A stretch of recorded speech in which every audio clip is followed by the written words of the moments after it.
The chairs were still warm when I realized they were gone. Not late, not delayed. Gone. My mother's scarf was missing from the back row, my father's phone off. My brother's name still sat untouched on the seating chart like a promise that had already expired.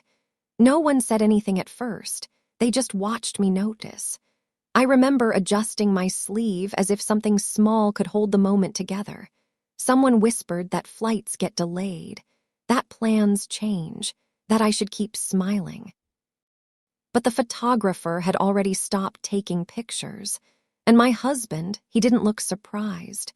He just looked at me, quiet, steady, like he had been waiting for me to finally see it too. I was always the one people relied on without saying it out loud. Not because I insisted, not because I asked for it, but because I never refused. If something needed to be organized, I handled it. If something needed to be paid for, I found a way. If a situation became uncomfortable, I adjusted myself until it was. That was the role I had grown into, quiet, consistent, and mostly invisible unless something went wrong. My parents never described me that way. They preferred softer language, responsible, mature, independent, words that sounded like recognition but never quite felt like it. My brother was different. He moved through everything with ease, the kind that didn't come from effort but from expectation. When he needed something, it was discussed. When I needed something, it was assumed I would manage. It wasn't spoken as unfair. It was simply the way things settled over time. I learned early that asking questions complicated things, so I stopped asking. Instead, I observed. I noticed how decisions were made before I was included, how plans shifted depending on his availability, not mine. How my contributions, time, money, attention were absorbed into the background of family life as if they had always been there. It didn't feel intentional. That was what made it easier to accept. It felt natural. By the time I met my husband, I had already built my life around that rhythm. Quiet adjustments, small sacrifices, no confrontation. He noticed it almost immediately, not in a dramatic way. He never pointed at it directly or tried to correct it. He just asked questions that stayed with me longer than I expected. Do they know you paid for that? Did they ask you to handle it, or did you decide to? Would they do the same for you? I didn't always answer. Sometimes I would change the subject. Sometimes I would smile in a way that suggested the question didn't matter. But I remembered them. He never pushed. That was what made his presence different from everything else. He didn't require me to explain my family. He just watched quietly the same way I did. When we got engaged, I believed something would shift, not dramatically, not all at once, but enough to feel real. A wedding, I thought, was one of those moments where people show up fully, not out of obligation, but because it marks something undeniable, a beginning that asks to be witnessed. For the first time in a long time, I allowed myself to expect something. I didn't say it out loud. I didn't make demands. I just assumed. Planning started slowly. Venues, dates, guest lists. My parents were present in the early conversations, offering opinions, making suggestions that felt like involvement. My mother sent me links late at night, decor ideas, dress styles, table arrangements. My father asked about logistics, numbers, timing. It felt balanced. Not perfect, but present. My brother responded less, but that wasn't unusual. He rarely engaged deeply in anything that didn't require him directly. Still, he said he would be there. That was enough for me at the time. I handled most of the planning myself. That wasn't new. I coordinated vendors, tracked payments, adjusted schedules. When something fell through, I fixed it before anyone else noticed. It felt easier that way, cleaner. There was a quiet satisfaction in knowing everything would work because I had made sure it would. My husband stayed close to the process without taking over. He asked what I needed. He followed through when I answered. And when I didn't, he filled in the gaps without making it visible. We moved together in a way that didn't require explanation. Sometimes, late at night, when everything was finally still, he would sit with me while I reviewed lists or checked confirmations. He didn't interrupt. He didn't offer solutions unless I asked. He just stayed.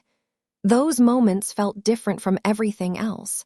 Not louder, not brighter, just steady. Looking back, I realized that was the only place where nothing felt conditional. With my family, everything carried a quiet expectation. Not stated, but understood. If I contributed, it was because I could. If I handled something, it was because I was capable. If I stayed silent, it was because I agreed. The lines were never drawn clearly enough to challenge, so I didn't challenge them. As the wedding approached, I continued the same way I always had, managing details, adjusting quietly, trusting that presence would follow preparation. I didn't need grand gestures, I just needed them to be there. And at the time, that didn't feel like too much to expect. The first shift was small enough to ignore. It came in the form of delayed replies. Messages that used to be answered within minutes started stretching into hours, then days. When responses did come, they were shorter, functional, as if the conversation had already ended somewhere I hadn't noticed. I told myself it was timing. Everyone was busy. Wedding planning made everything feel urgent on my side, and I assumed that urgency didn't translate the same way for them. So I adjusted. I followed up less. I simplified questions. I made decisions without waiting for confirmation. It felt easier than asking twice. My mother still sent messages, but they changed in tone. Where she had once offered specific suggestions, now she sent general ideas, links without context, images without comment. When I asked what she thought, her answers were vague. "Whatever you like. It's your day." The words sounded supportive, but they felt distant. My father became harder to reach. Calls went unanswered more often. When we did speak, the conversations stayed on the surface. Logistics, whether brief updates. If I mentioned the wedding in detail, he would pause just long enough to be noticeable before redirecting. "We'll sort it out. Don't stress too much." There was always an ending to the conversation before it naturally reached one. My brother was the most inconsistent. He had never been deeply involved, so I didn't expect much, but even his usual patterns shifted. He missed group calls. He stopped responding to messages that required commitment, dates, fittings, rehearsals. When he did reply, it was often late at night, brief and incomplete. "Still figuring things out. I'll confirm soon." There was always a delay attached to his presence, like it existed somewhere just outside of reach. At first, I treated it as normal. That was the easiest explanation. Families didn't always move in sync. People had their own schedules, their own priorities. I told myself that showing up at the end mattered more than how they arrived there. But the pattern didn't correct itself. It settled. Small moments began to accumulate in ways that didn't feel accidental. During a venue visit, I noticed my mother checking her phone repeatedly, her attention divided. When I asked if everything was okay, she smiled too quickly. "Just something small, nothing important." She didn't elaborate. Later, when I sent her photos from the visit, she responded hours later with a single word. "Nice." It sat on my screen longer than it should have. My father missed a scheduled meeting with the coordinator. He apologized afterward, but not in the way he usually did. There was no explanation, no attempt to reschedule immediately. "I had something come up." That was all. I didn't press for more. Instead, I moved the meeting forward on my own. Each adjustment felt minor, manageable, but they required me to fill in more space than before, to anticipate gaps that hadn't existed earlier in the process. My husband noticed before I said anything, not through confrontation, just through observation. "You're handling more than you plan to," he said one evening, watching me revise a timeline for the third time. "It's fine," I replied. "It's just easier this way." He didn't argue. He just nodded the same way he always did when he didn't fully agree but chose not to interrupt my reasoning. Later, he asked, "Are they still involved?" The question stayed in the room longer than I expected. "Yes," I said, but the answer didn't feel complete because involvement had become harder to define. They were still there in the structure of things, names on lists, roles assigned, expectations attached. But their presence within those roles felt uncertain, like placeholders waiting to be confirmed. I started adjusting without announcing it. I reassigned responsibilities quietly. I built contingencies into the schedule. If someone didn't respond, I moved forward anyway. If a decision required input, I reduced the number of people involved. It wasn't about control. It was about stability. The less I depended on them, the less I had to question the gaps they left behind. Still, there were moments I couldn't explain away. Conversations that felt slightly off. Pauses that lasted too long. Answers that didn't match the questions I asked. It wasn't enough to confront, but it was enough to notice. And once I noticed, I couldn't return to not seeing it. Even then, I didn't consider that something was wrong in a deliberate way. I told myself it was stress, distraction, timing. Anything that kept the structure intact. Because if I allowed myself to believe otherwise, I would have to ask a different kind of question. One I wasn't ready to form yet. The first time it stopped feeling accidental was during a conversation I wasn't meant to question. My brother mentioned the ski trip casually, as if it were a thought that had just occurred to him. We were on a call that kept cutting in and out, voices overlapping, timing slightly off. I had been going over final adjustments for the week of the wedding, arrival times, rehearsal details, transportation. It was routine, structured. He interrupted at one point, his tone light, almost distracted. "I might be away that week," he said.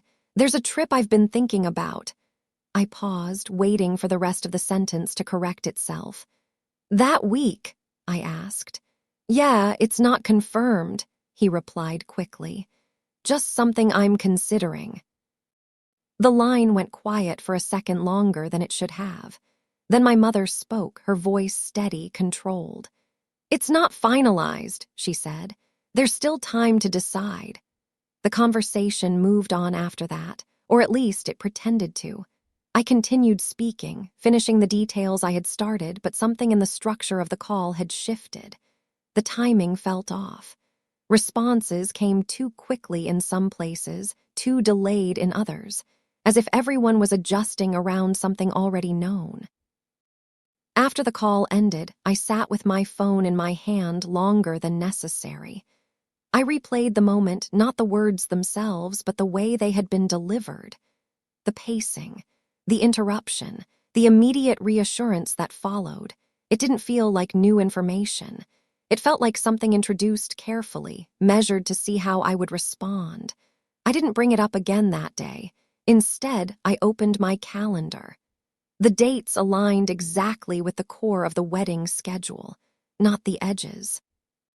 Not the travel buffer, the center. I told myself it was a coincidence, that people often considered plans without committing to them, that mentioning it didn't mean it would happen, but the thought didn't settle the way it should have. Over the next few days, small details began to arrange themselves differently. I noticed a transaction while reviewing shared expenses, one I had processed earlier without much attention.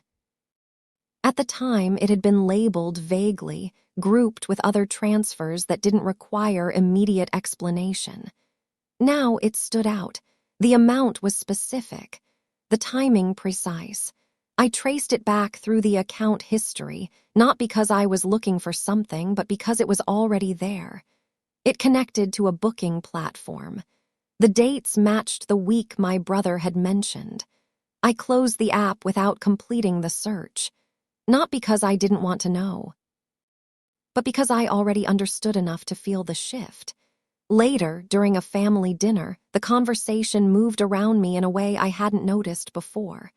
Plans were mentioned without context, references made without explanation. My brother spoke about weather conditions somewhere colder, somewhere elevated. He didn't say where.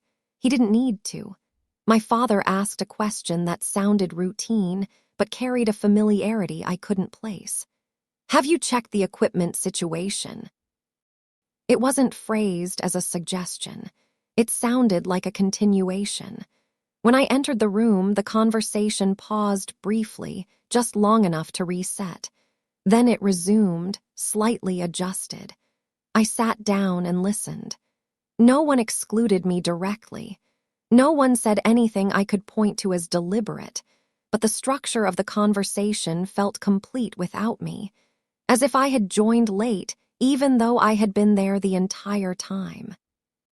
That night, my husband asked a question he had asked before, but this time it landed differently. "Do their plans match yours?" I didn't answer immediately. Instead, I opened my messages. I scrolled through confirmations, timelines, responses that no longer aligned cleanly. There were gaps where clarity should have been, and consistency where there shouldn't have been. "I think so," I said finally. But the words felt thinner than before. He didn't challenge it. He just nodded, the same way he always did when something didn't need to be forced into the open yet. The next morning, I received a message from a relative I hadn't spoken to in weeks. It was casual. "Looking forward to seeing everyone next week. I heard your parents might be traveling around the same time. Busy schedule." I read it twice. The phrasing was neutral, almost careless, but it carried information I hadn't been given directly. I didn't respond right away. Instead, I saved the message, not as evidence, just as something I didn't want to lose track of. By then, the idea had already formed, even if I hadn't named it clearly. This wasn't confusion. It wasn't timing. It was alignment, just not with me. And for the first time, I allowed myself to consider a possibility that didn't resolve easily. That whatever was being planned, it was being planned without including me in the truth of it. I did not confront them all at once. That would have required certainty. Instead, I started with questions. Small ones, controlled. The kind that could be answered without tension if there was nothing to hide. I called my mother first. The conversation began the way it always did, routine, familiar, structured around things that didn't matter enough to disrupt anything. I let it settle before I shifted. "Are you still planning to arrive on Thursday?" I asked. A pause, not long, but present. "Yes," she said. "That's the plan." Her tone was even. Too even. "And Dad, he'll come with me." Another pause followed, this one slightly longer, as if something needed to be measured before continuing. "Why are you asking?" she added. The question was soft, but it carried a subtle weight. "No reason," I said, "just confirming details." There was a shift after that, not in what she said, but in how she listened. The conversation became more attentive, but less open. Each response felt placed rather than offered. I ended the call without pushing further.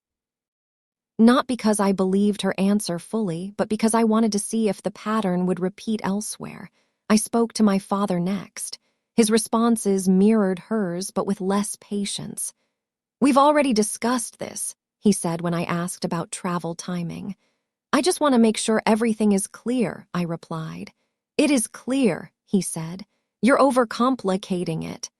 The word stayed with me, overcomplicating. It reframed the question itself as unnecessary. As if the act of asking created the problem, not the lack of clarity behind it. "I'm not trying to complicate anything," I said. "Then stop worrying about it," he replied. "Everything will work out." The conversation ended shortly after. No confirmation, no specifics, just closure imposed before resolution. I waited a day before speaking to my brother. He answered quickly this time, which in itself felt unusual. "Hey," he said, "what's up?" His tone was relaxed, almost casual enough to feel rehearsed. I wanted to ask about next week, I said. Your schedule. What about it? You mentioned a trip.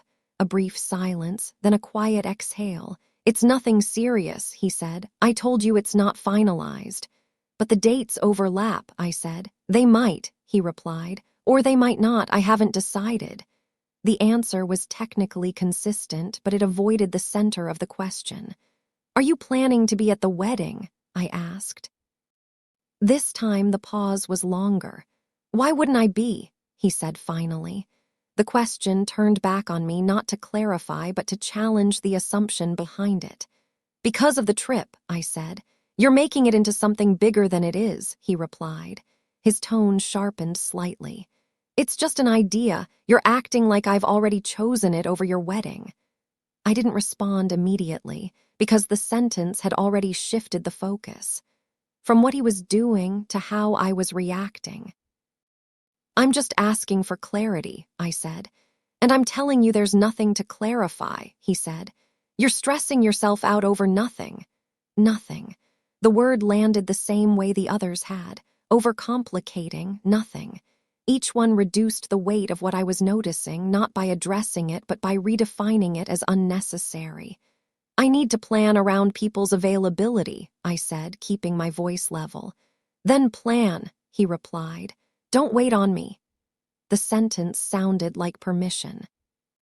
But it carried something else underneath it. Distance. Not absence yet, but the suggestion of it. The call ended without resolution. Afterward, I sat in the same place, my phone still in my hand, the room quiet in a way that felt heavier than before. Individually, each conversation could be explained. Different tones, different personalities, different ways of responding under pressure. But together, they formed something more consistent than coincidence. A pattern of deflection. A shared language that minimized without denying. No one had lied directly. They had just avoided saying anything that could be held in place. That night, my husband didn't ask what they said. He asked something else. What do you believe? I didn't answer right away, because the answer required separating what I had been told from what I had observed.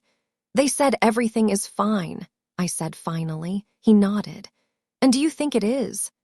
The question stayed longer this time.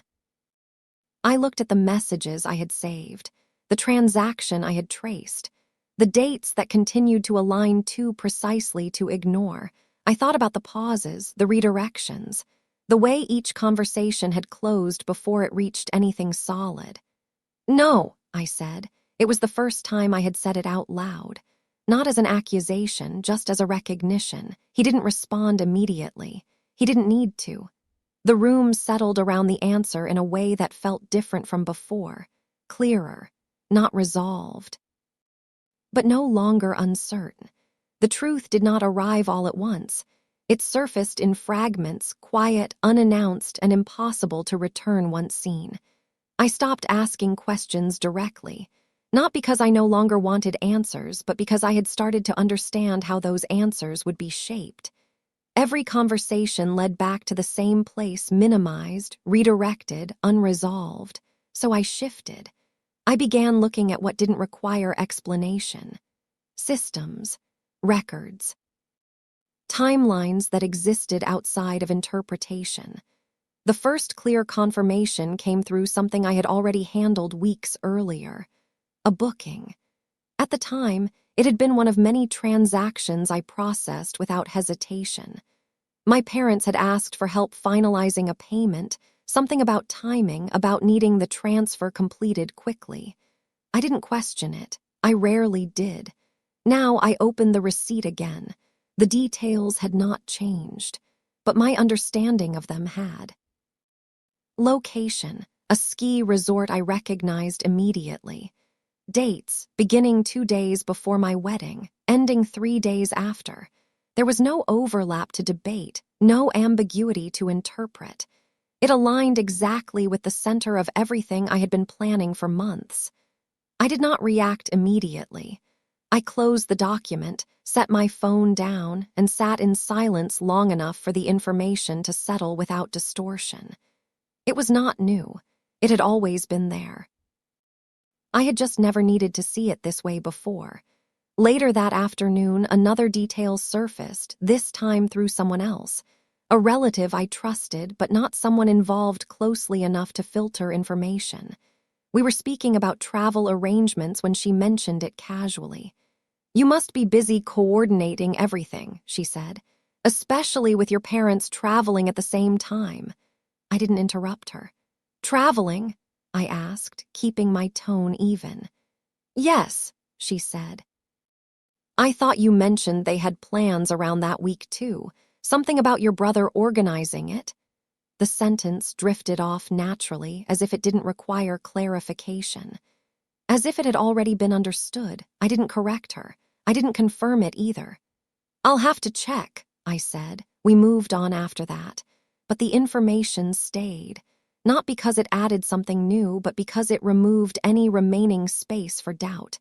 This was not a private consideration. It was known. Just not to me.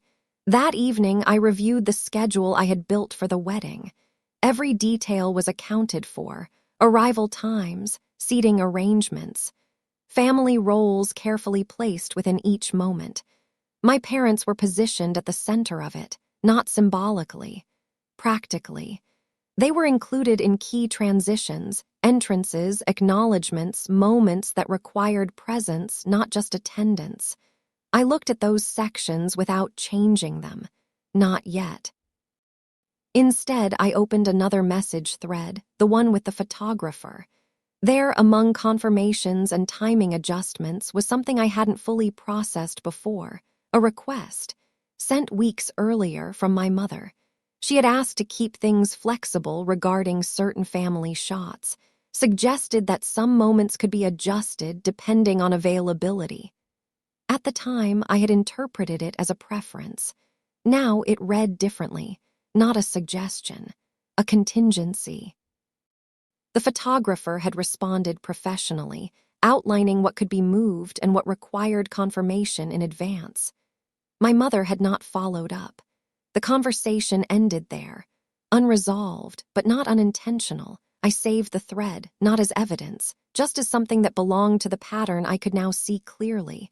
When my husband came home that night, I didn't explain everything immediately. I handed him my phone instead. He read through the booking details first, then the messages, then the timeline. He didn't react visibly. He just nodded once as if the information confirmed something he had already accepted. "You saw this earlier," I asked. "Some of it," he said, "and you didn't say anything." "I was waiting," he replied. "For what? For you to trust what you were already noticing."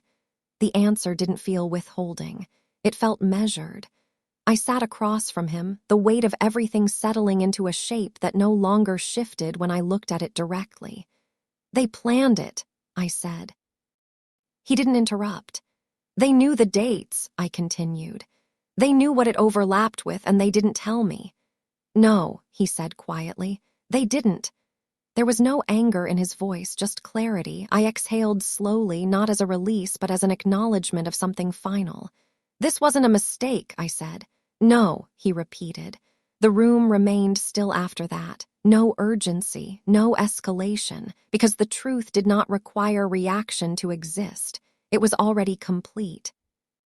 Not because anyone admitted it, but because the structure around it held. The records aligned. The timelines matched. The witnesses, even unintentionally, confirmed it.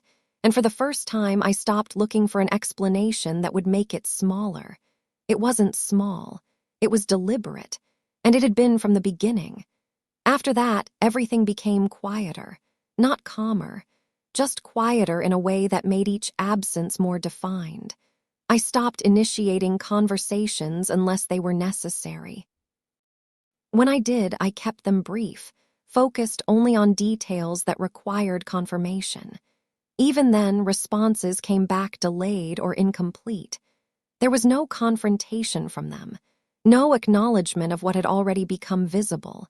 Instead, there was a kind of structured distance, as if they had all agreed, without saying it, that reducing contact would make the situation easier to move through.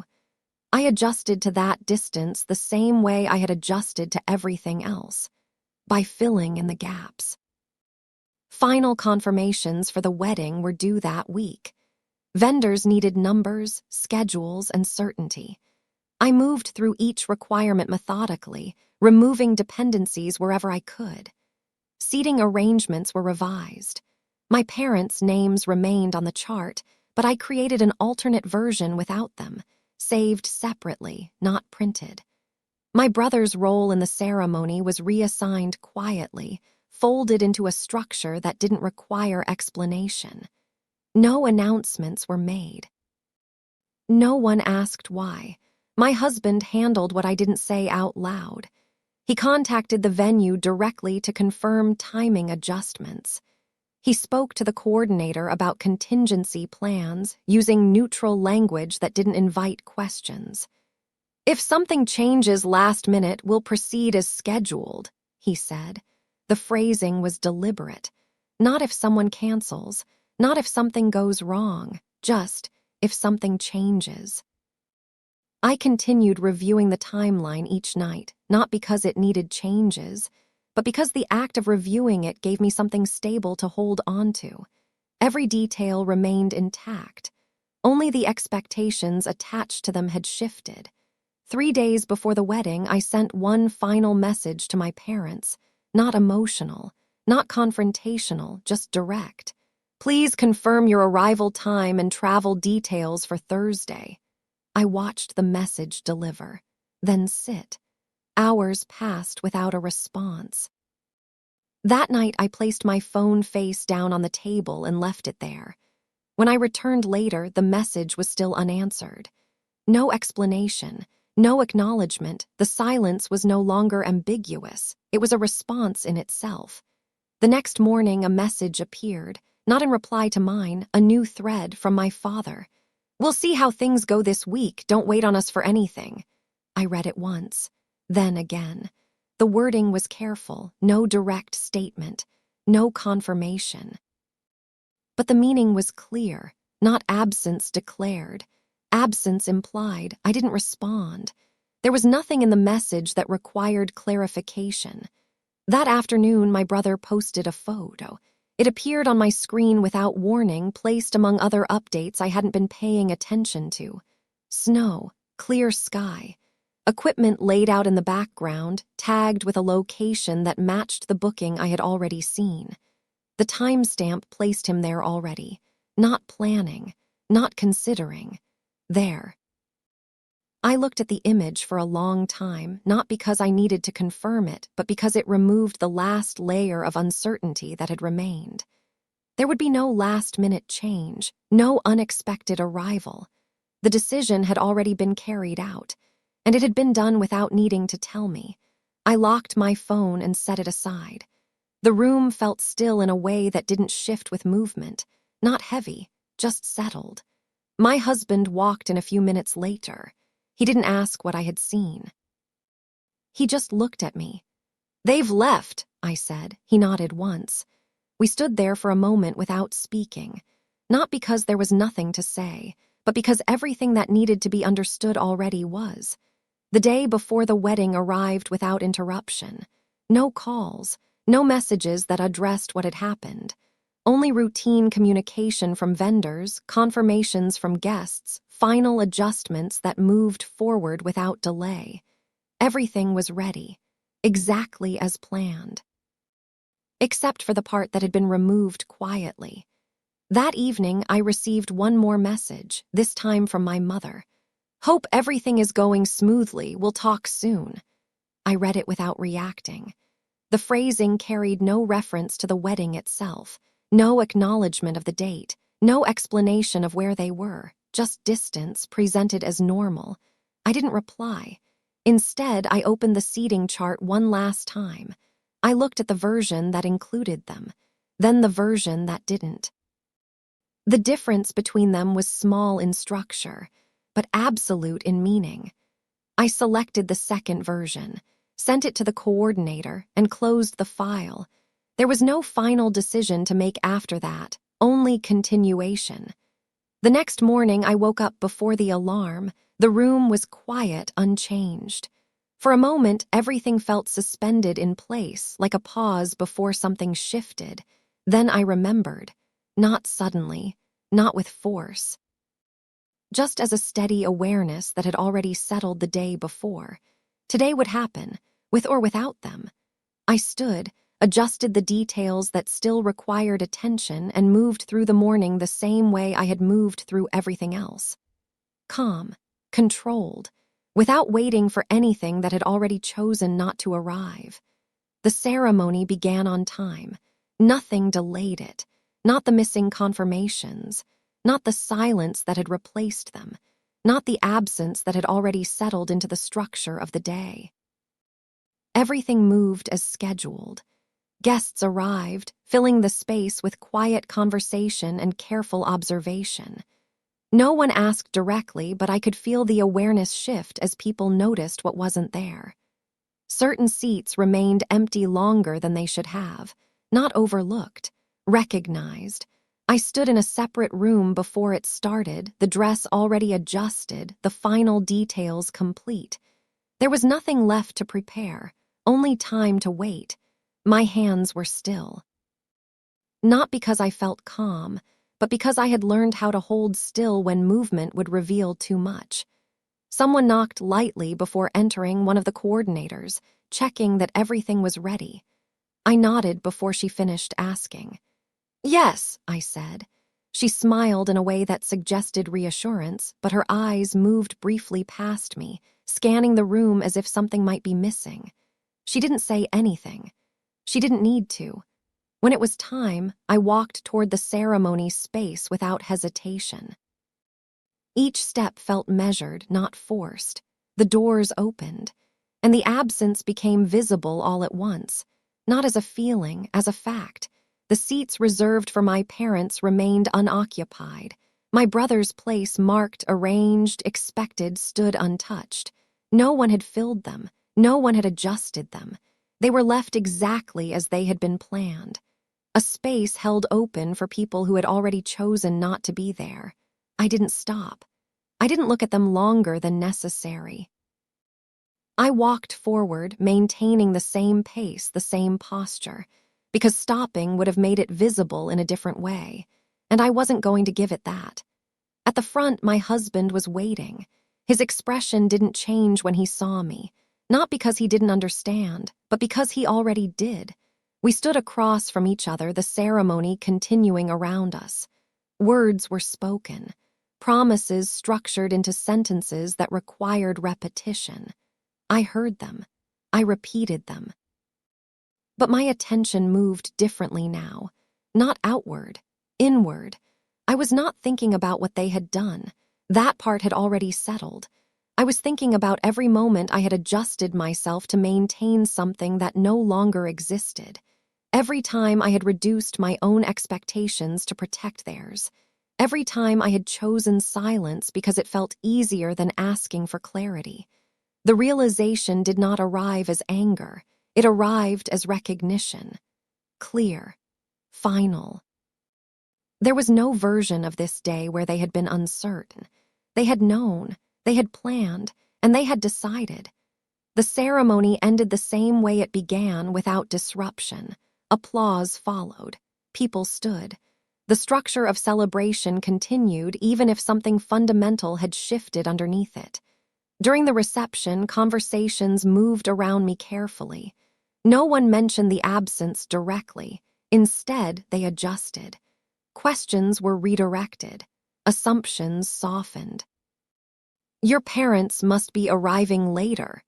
Travel delays happen." I nodded when necessary. I didn't correct anyone, not because I wanted to protect my family, but because the truth no longer required explanation. It existed without being spoken, and those who needed to understand it already would. At one point, I stepped away from the main room, moving into a quieter space where the sound of the reception softened into something distant. My husband followed a few minutes later. He didn't ask if I was all right. He didn't offer reassurance.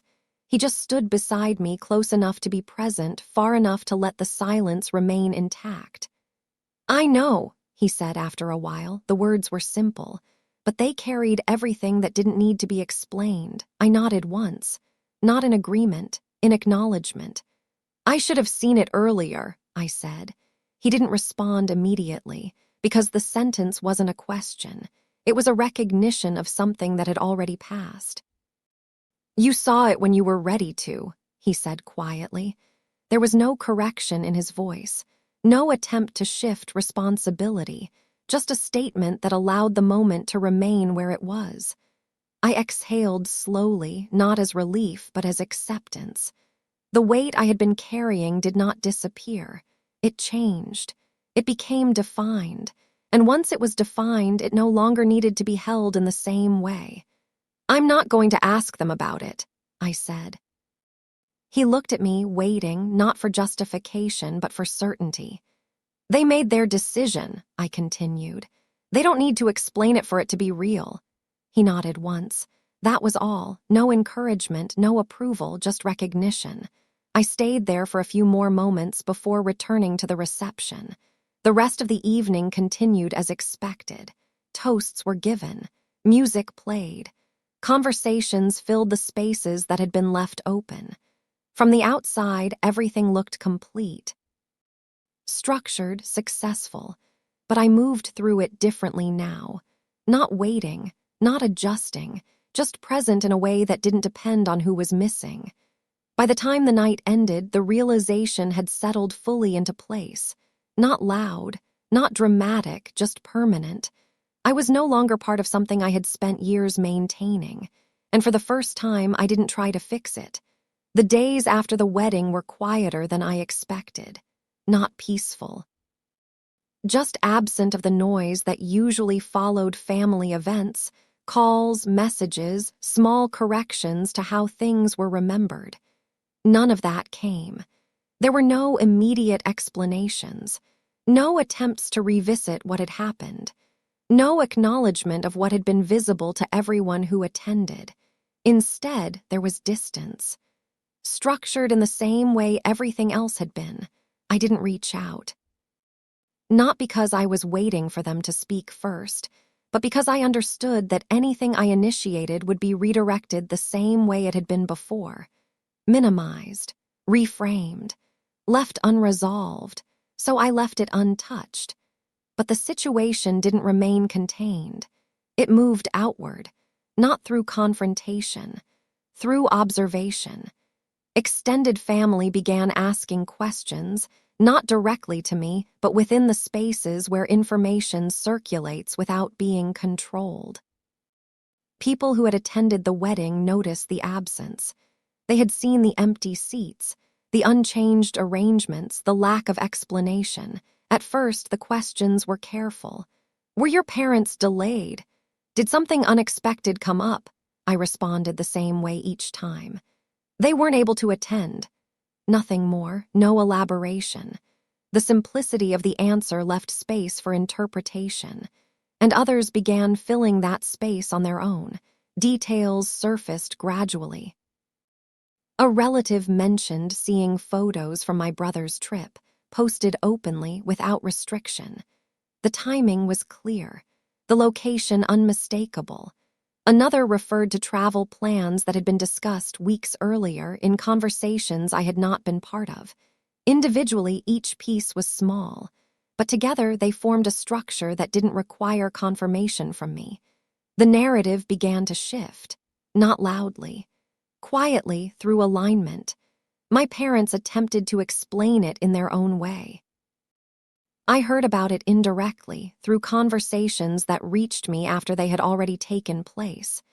They described it as a scheduling conflict, a misunderstanding of dates, an unfortunate overlap that couldn't be avoided, but the details didn't hold. The timelines were too precise, the records too consistent, the visibility of the trip too public. There was no confrontation that corrected them. No single moment where the truth was declared. It didn't need one. The inconsistencies carried their own weight. Over time, the explanations became less frequent, not because the questions stopped, but because the answers no longer resolved anything. I didn't participate in those conversations. I didn't need to. The truth existed in a form that didn't require my voice to maintain it. It was already held in place, by witnesses, by records, by the absence that had been seen and remembered. At the same time, I made changes that didn't require announcement. Financial accounts that I had managed jointly were separated. Access to certain responsibilities, payments, arrangements, ongoing support was removed quietly. There were no discussions about it, no declarations of intent, just adjustments. When requests came in later, small ones at first, familiar in tone, I responded differently, not with refusal, with distance. "I'm not able to handle that anymore." The wording was consistent, neutral, final. They didn't argue immediately. Not because they agreed, but because the structure they had relied on was no longer there to engage with. The absence they had created had extended in a direction they hadn't anticipated. Access changed before acknowledgement did. Invitations shifted as well. Events I would have been expected to organize or support moved forward without my involvement. I wasn't excluded directly. I was simply no longer included in the same way. The adjustment was subtle enough to appear natural. But it wasn't accidental. It reflected the same distance that had been established earlier, only now it moved in both directions. Occasionally, a message would arrive that suggested a return to normal. A casual question, a familiar tone, as if continuity could be restored without addressing what had already been broken. I responded when necessary, briefly, without reopening anything, because there was nothing left to clarify. What had happened was already complete. The consequences did not arrive as a single moment. They unfolded gradually, in access removed, in expectations that no longer applied, in relationships that adjusted without needing to be redefined out loud. No one named it directly, but it remained, stable, unchanged, and visible in every interaction that followed. Time moved forward without marking the shift. There was no moment that defined the end of it. No conversation that closed what had happened or placed it somewhere separate from everything that came after. It remained where it had always been, present, unchanged, and no longer questioned. Communication continued, but it no longer carried the same shape. Messages became occasional, brief, structured around necessary updates rather than connection. When my parents reached out, their tone was careful, as if familiarity could exist without reference to what had been lost. I responded the same way each time, calm, direct, without expanding beyond what was required. There were no arguments, no attempts to revisit the wedding or explain the absence in a way that matched its weight. Whatever version of events they chose to hold onto remained theirs. I didn't challenge it, not because I agreed, but because it no longer needed to be corrected. The truth had already settled into something that didn't depend on acknowledgement.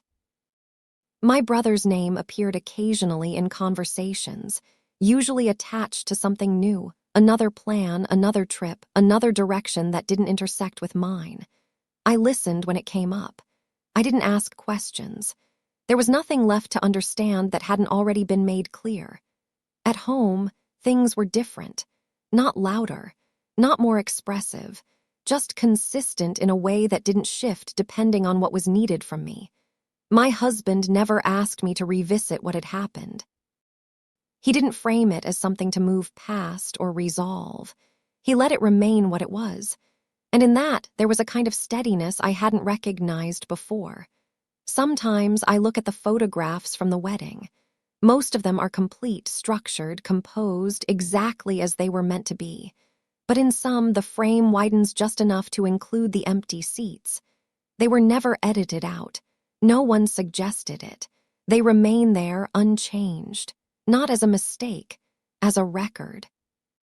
I don't avoid those images. I don't focus on them either.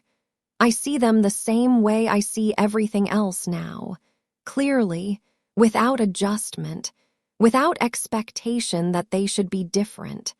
There is no resolution attached to them, no sense of closure, just a quiet recognition of what was present and what was not.